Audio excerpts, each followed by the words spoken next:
Mais alguma dúvida, pessoal? Ô, Robson, Oi. antes de tirar minha dúvida contigo, né? É uma máquina da metodologia científica aí.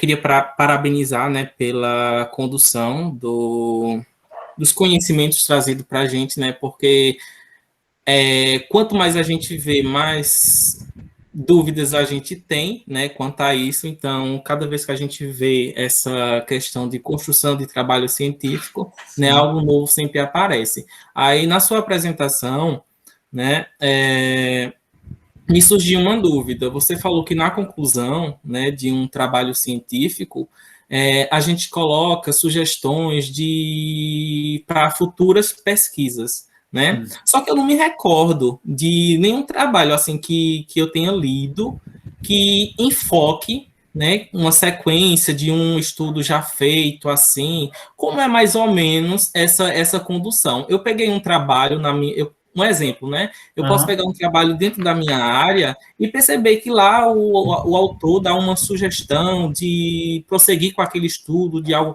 que não deu tempo dele realizar, e eu me interessei e quero realizar essa sequência, dar prosseguimento nesse foco que ele coloca como sugestão. Como mais ou menos eu posso trazer para a minha realidade esse estudo dele, como abordar esse estudo que ele fez e complementar, né, entre aspas, que sempre vai ter coisas novas para trazer esse estudo já feito. Bom, o que é que acontece? Esse exercício das conclusões, você apontar o que não foi feito, o que não deu tempo e tal, geralmente acontece nas pesquisas aí de mestrado e doutorado. Geralmente a gente faz isso porque não tem condições da gente conseguir esgotar todas as possibilidades. É, Vai depender muito, Lucivânio, do template, do artigo que você vai, vamos dizer assim, publicar, do lugar onde você vai publicar. Por exemplo, no meu mestrado, eu trabalhei com um software chamado Tinkerplots, que é um software que ele trabalha com a parte de estatística. E existia um grupo lá específico da UFPE, o GPense, que é o do professor Carlos Eduardo, que foi meu orientador no doutorado, e da professora Liliane, que foi minha orientadora no mestrado, que eles trabalhavam de forma conjunta, o GPense e o GPM, que são esses dois grupos de pesquisa, com esse software. E aí eu comecei a trabalhar com esse software e trabalhei com o conceito de média aritmética.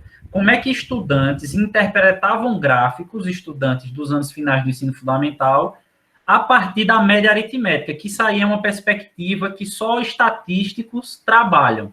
Você interpretar gráficos a partir da média. É uma proposta bem interessante.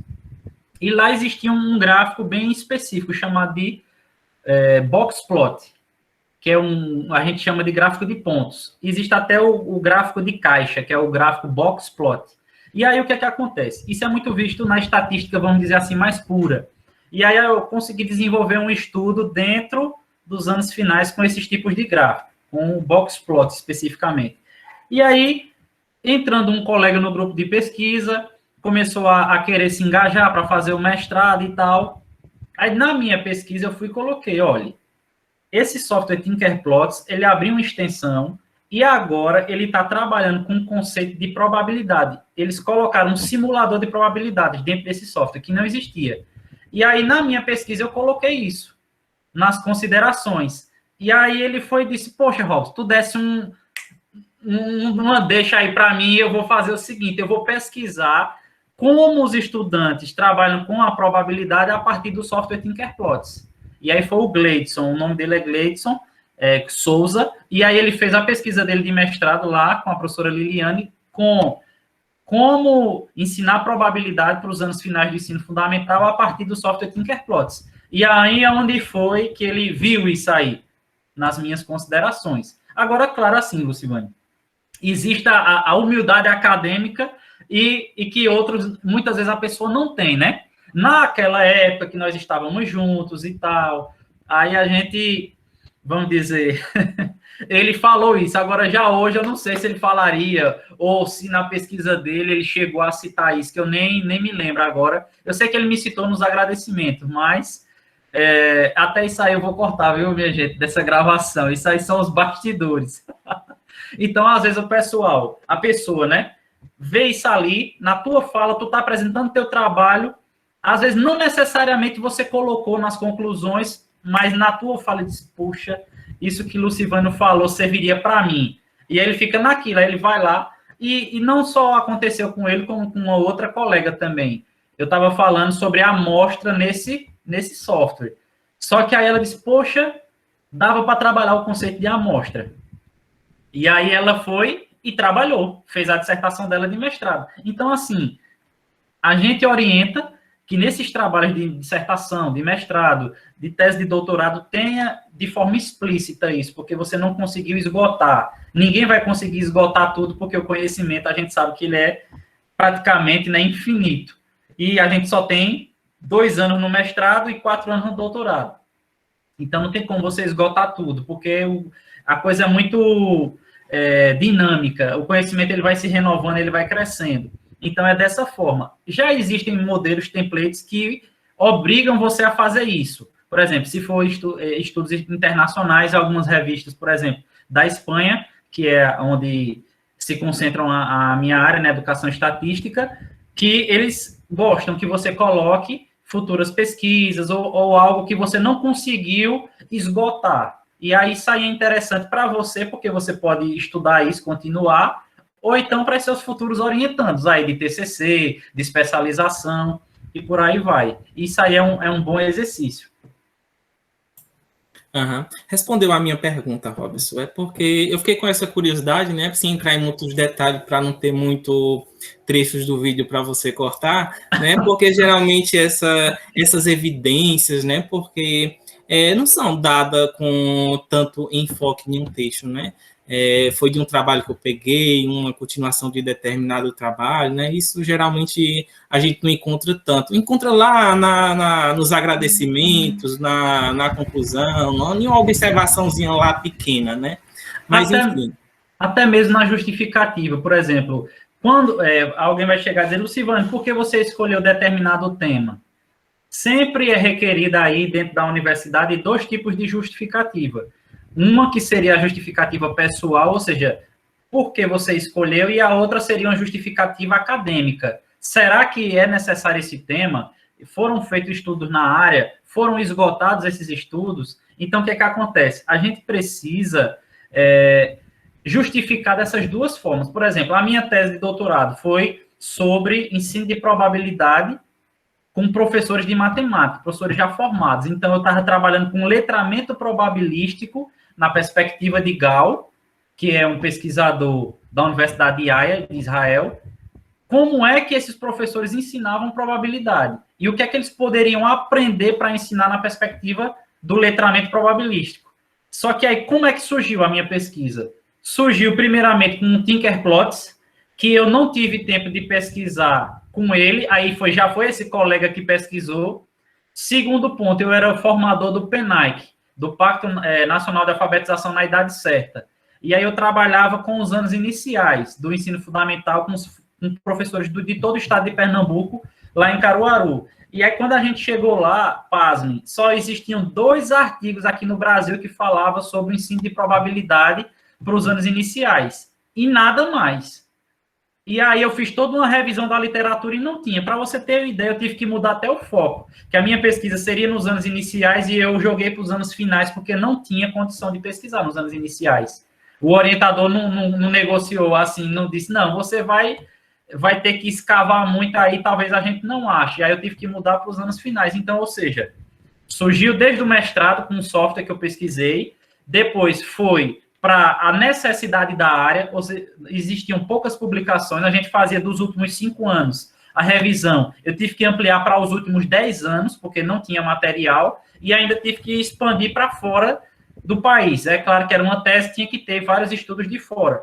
E aí eu juntei tudo isso com a necessidade da área, que não tinha estudos sobre letramento probabilístico na formação de professores de matemática. E aí, ou seja, consegui justificar usando essas 2 argumentações, tanto a pessoal, por conta da minha trajetória como estudante da pós-graduação, como a necessidade acadêmica, que na área não existia publicação. Agora, se as pessoas tivessem, por exemplo, essa humildade de colocar, de apontar, isso aí seria muito mais simples, mais dinâmico. Eu creio assim que quem é de um mesmo grupo de pesquisa pode fazer isso, o mesmo orientador, sem nenhum problema. Eu creio que a pesquisa, a área está aí para todo mundo, né? Tem até um ditado que diz que o sol nasce para todos. Então, não tem necessidade de você estar escondendo, de você ficar com aquela coisa, vão roubar uma temática. Não, pesquise. Pode ser até a mesma temática, mas se você usar uma teoria diferente, se você usar uma metodologia diferente, os resultados eles vão ser diferentes. Então, não tem essa de você querer esconder. Eu acho que a pesquisa ela só vai crescer na discussão, no debate, na crítica, que quando o outro olha para a sua pesquisa, ele vai começar a criticar e vai dizer, olha, Lucivane, por que tu está usando esse caminho aqui, não esse? Por que você está usando tal teoria, não essa? Por que você está usando tal metodologia? E essas perguntas, elas vão fazer você refletir. Você não é obrigado a mudar. Você vai conversar com seu orientador e, a partir daí, tomar as decisões.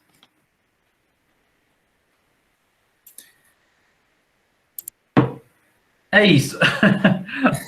Ô Robson, olha, no chat, Tatiane Rodrigues, né, ela coloca, professor, o senhor poderia falar mais sobre a pessoa no texto? Qual o mais adequado, se há uma aceitação? Em relação à pessoa, Tatiane, geralmente se pede que se escreva em terceira pessoa, né? Para que dê uma formalidade maior ao texto. Até mesmo em teses de doutorado, se exige isso. Eu já vi pessoas fazerem, por exemplo, na área de linguística aplicada em primeira pessoa. Mas, assim, são pessoas que já têm, assim, um know-how, experiência, facilidade com a língua.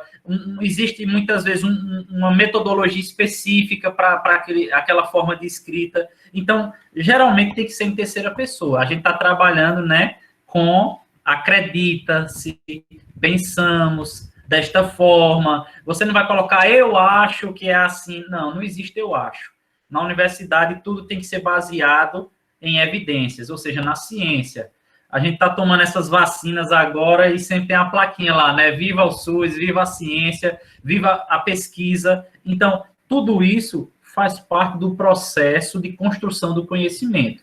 Então, a epistemologia, que é a teoria que trabalha com a construção do conhecimento, toda a área científica tem essa teoria do conhecimento, ou seja, cada conceito matemático, estatístico, ou seja lá, filosófico, tem a sua própria epistemologia. Então, a gente precisa escrever de forma científica, acadêmica. E a escrita científica ela é baseada em fatos, baseada em autores, ou seja, é uma colcha de retalhos onde você vai costurando a argumentação a partir de outros teóricos, de outros estudos, de outras pessoas que falaram. Por exemplo, meu sobrenome é Eugênio, né? Eugênio, a minha publicação de doutorado foi em 2019, então é Eugênio 2019. A de mestrado foi em 2013, então é Eugênio 2013. E aí tem os artigos também que vão... E aí, no decorrer do processo, eu não posso me basear só em Eugênio. Agora eu já posso, até com orientando os meus, em outras pesquisas que eu for fazer, eu posso citar, mas antes eu não poderia. Então, eu tenho que me basear em outros, em Gal, em Cazorla, em Cataoca, que são pesquisadoras da área da qual eu atuo. Então, em terceira pessoa, e fazendo sempre esse arrumadinho, vamos dizer assim, essa costura de justificar o seu texto científico baseado em autores, baseado na metodologia da pesquisa científica. Então, dessa forma, o seu texto ele vai ser publicado e ele vai ser aceito com certeza. Ok, Tati. Valeu. E aí, sempre como eu e o professor Diógenes falamos, nós temos que colocar a cana para moer, né? É uma expressão aí que a gente utiliza para mostrar que a gente precisa, pessoal, desse entusiasmo, dessa alegria, dessa energia para pesquisar. Logo no início, eu não era muito, assim, da pesquisa. Eu tive uma formação na licenciatura de ser professor, de colocar a mão na massa, de trabalhar realmente em sala de aula. Trabalhei em todos os públicos aí, em anos iniciais, anos finais, EJA, cursinho, para educação superior, especialização. Então, você vai criando essa experiência, mas quando você vai para o mestrado, aí você apanha bastante. Para ser pesquisador, você tem que mudar a sua cabeça, girar aqui a manivela de sair o professor e agora é o pesquisador. Você agora sempre anda com interrogação. E aí, esse entusiasmo que a gente tem na nossa sala de aula, a gente tem que levar para a pesquisa também. Por isso que tem que ser uma temática que você se identifique, que você goste, para que você faça essa pesquisa com alegria, com prazer, e aí, com certeza, vão render excelentes frutos. Claro que vão acontecer aí as lágrimas, né, os desesperos, as agonias, mas isso aí tudo faz parte do processo. Muita agonia, mas também tem muita alegria. E tem coisa, pessoal, que é interessantíssimo. Por quê? Porque você acha que vai acontecer que o professor ou o aluno, dependendo do seu público, vão fazer determinadas coisas, e quando é na hora, acontece diferente. Por exemplo, na minha pesquisa do doutorado, eu tinha certeza que os professores eles iriam responder de forma tranquilíssima algumas atividades que eu coloquei lá de probabilidade. Porque eram professores que já tinham know-how, professores aí com mais de 20 anos de sala de aula, professores com mais de 25 anos de sala de aula, tinham dois, e tinham dois que eram mais novinhos, assim, 5, 6 anos, e que não conseguiram, pessoal, fazer as atividades de probabilidade. E eu fiquei assim, ó. E como eu era o pesquisador e professor ao mesmo tempo, mostrava a atividade e ficava intermediando com eles, eu estava na postura de pesquisador, eu ficava, poxa vida, esses professores dão aula disso e como é que eles não estão conseguindo? Aí você vê que o professor, quando ele está na condição de aluno, ele não fica à vontade sempre, ele não fica tão tranquilo muitas vezes e fica um pouco nervoso. E aí, consequentemente, na hora lá de fazer a coisa, não estava conseguindo. Então, a pesquisa tem essa característica também. E o massa, vamos dizer, quando você consegue publicar, que aí você vê que outras pessoas agora estão lendo, têm acesso a esse trabalho e vão poder aí replicar essas pesquisas aí na sua sala de aula.